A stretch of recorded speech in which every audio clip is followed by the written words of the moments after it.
প্রিয় দর্শক, আসসালামু আলাইকুম। আশা করি আপনারা সবাই ভালো আছেন। প্রিয় দর্শক, বর্ষাকালে হাঁস কীভাবে লালন পালন করবেন?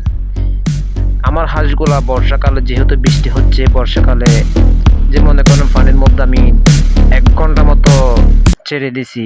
আপনি যদি এরকম পানির মধ্যে বেশি করে রাখেন তাহলে আপনার হাঁসটাকে ঠান্ডা হওয়ার সম্ভাবনা একটু বেশি থাকবে।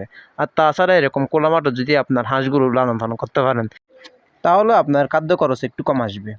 এরকম খাল নদীর মধ্যে যদি আপনি হাঁসগুলো ছেড়ে দেন তাহলে আপনার প্রতি মাসে, আমার যেহেতু ২৯টা হাঁস আছে, আমার এখানে প্রতি মাসে আয় হচ্ছে ৮,০০০ টাকা।